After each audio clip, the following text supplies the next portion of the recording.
Everyone, welcome to my channel Tanuja by studies. और जल्दी से आ जाइए और अपने सारे डाउट्स क्लियर करिए। हम बात कर रहे हैं कॉकरोच की एनाटॉमी के बारे में। एंड एनाटॉमी के बारे में मतलब क्या, उसके बॉडी के जितने भी सिस्टम है उसके बारे में बात करने वाले हैं। लाइक कौन कौन से alimentary, digestive system, excretory system, vascular यानी कि circulatory system, respiratory, nervous, sensory and reproductive system. ये सारे सिस्टम की बात करने वाले हैं। इस वीडियो में हम बात करेंगे दो सिस्टम, एलिमेंट्री एंड एक्सक्रीटरी। फिर one by one next videos में हम सारे सिस्टम को कवर करते जाएंगे। सबसे पहले बात कर लेते हैं एलिमेंट्री कैनाल या फिर डाइजेस्टिव सिस्टम के बारे में। अगर हम इसकी पूरी एलिमेंट्री कैनाल को डिवाइड करें कॉकरोच की, तो एलिमेंट्री कैनाल 3 पार्ट में डिवाइड होती है। One is foregut, then midgut and then hindgut. Okay, पूरी गट जो है, पूरी एलिमेंट्री कैनाल जो है 3 पार्ट में डिवाइड है। हम बात करें अगर इसका पूरा सिस्टम बनाना चाहे तो देखो, ये तो कॉकरोच का सर हुआ लाइक दिस।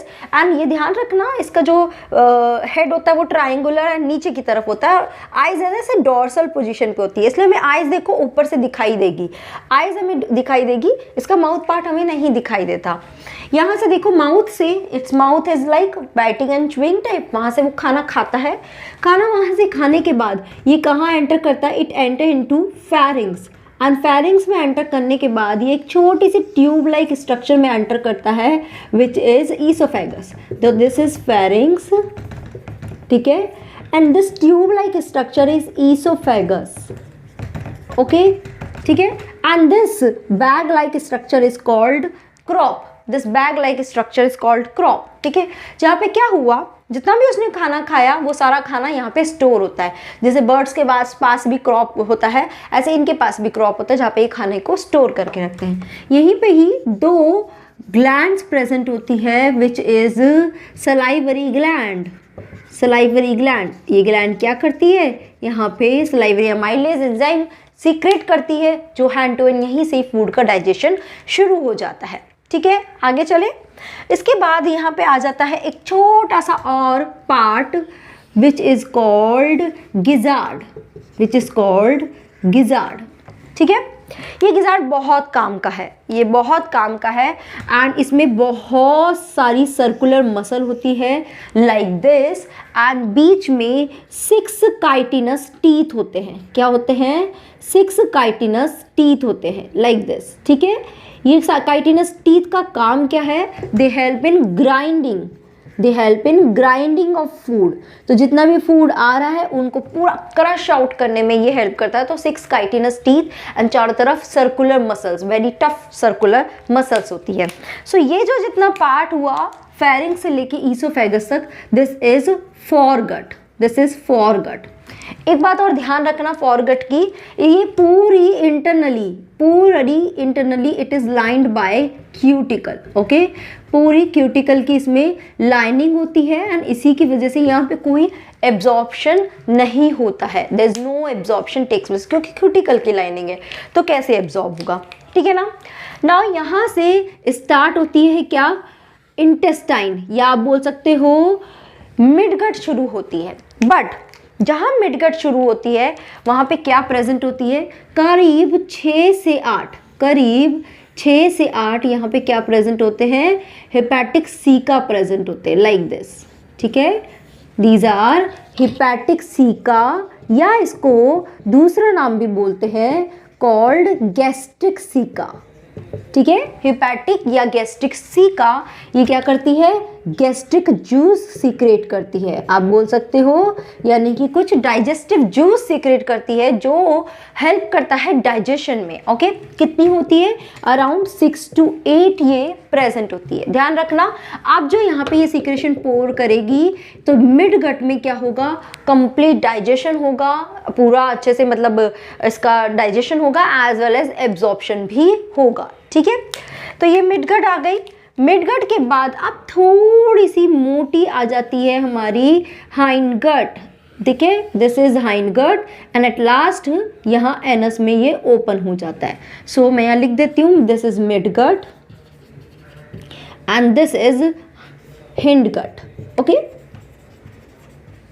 अब ध्यान रखना, मिडगट और हाइंडगट इन दोनों के जहाँ जंक्शन होता है यहाँ पे करीब 100 to 105 क्या प्रेजेंट होती है, मेलपिगियन टिब्यूल्स प्रेजेंट होती है। ओके, ध्यान रखो क्या है ये, मैं यहाँ पे मार्क करती हूँ, मेलपिगियन टिब्यूल्स। क्या रोल है इसका, बॉडी में जितना भी मतलब ब्लड है, जितना भी बॉडी फ्लूइड है, वहाँ से सारा नाइट्रोजनस वेस्ट को ये कैप्चर करती है। मेलपिगियन टिब्यूल्स आपने पढ़ा होगा एक्सक्रीशन में, तो इसलिए मैं एक्सक्रीटिव भी यहीं पे बता रही हूँ। ये क्या कर रहा है, सारा जितना भी नाइट्रोजनस वेस्ट है उसको ये कैप्चर करती है। कैप्चर करने के बाद ये क्या करती है, convert nitrogenous waste into uric acid. Uric acid में ये कन्वर्ट करके और फिर उसको कहाँ पोर कर देती है, it pour into hind gut. Okay, अब देखो ध्यान रखना, मिडगट में पोर नहीं करती है, इसका सीक्वेंस ऊपर नीचे मत कर देना, सिंपल सी बात है, वेस्ट है जिसको जहाँ निकालने का काम है तो हाइंडगट में ही अल्टीमेटली जो फीकल मैटर है, जो भी वेस्ट है वो निकालना है, तो ऑब्वियसली हिंडगट में ही ये डालेगी, ठीक है ना। तो हिंडगट में ये पोर कर देती है एंड बिकॉज ये यूरिक एसिड में कन्वर्ट करके ये पोर करते हैं, that's why these animal they are called as uricotelic. क्या है, यूरिकोटैलिक एनिमल। इससे पहले जो अर्थवर्म पढ़ा था वो कैसे थे, यूरियोटैलिक, यानी कि यूरिया की फॉर्म में एक्सक्रीशन करते हैं, ये करते हैं यूरिक एसिड की फॉर्म में, दे आर कॉल्ड यूरिकोटैलिक। समझ में आया। सो एक्सक्रीटरी सिस्टम में ये ध्यान रखना क्या क्या है, मेलपिगियन टिब्यूल्स। ना इसके अलावा एक्सक्रीटरी सिस्टम में और भी 3 चीज़ें प्रेजेंट होती है। देखो मैं हैंड टू हैंड बता रही हूँ तो इसलिए अब मैं समझ रहा कि मिक्सअप हुआ है, ठीक है। क्या क्या प्रेजेंट होते हैं, कुछ फैट बॉडीज रहती हैं, ये भी हेल्प करती हैं, then nephrocytes, okay, and some uricose glands. याद रखना ये आपको एमसीक्यूज में आ सकता है कि which of following are the excretory organs in cockroach. तो आपको याद रखना पड़ेगा, मेलपिगियन टिब्यूल्स तो है ही, इसके साथ ये 3 भी है जो एक्सक्रीशन में हेल्प करते हैं, तो you have to remember this one. So this is all about excretory system. Excretory system में ये सिर्फ इतना ही आता है। Now come back to alimentary canal. तो अब क्या हुआ, यहाँ पे पूरा सिक्रेशन हुआ एंड ध्यान रखना हाइंड गट में भी क्या होता है, ये हिंड गट में भी क्या होता है, क्यूटिकल की लाइनिंग होती है, इसलिए यहाँ पे भी कोई एब्जॉर्प्शन नहीं होता है। The whole absorption is done by the mid gut only, ठीक है।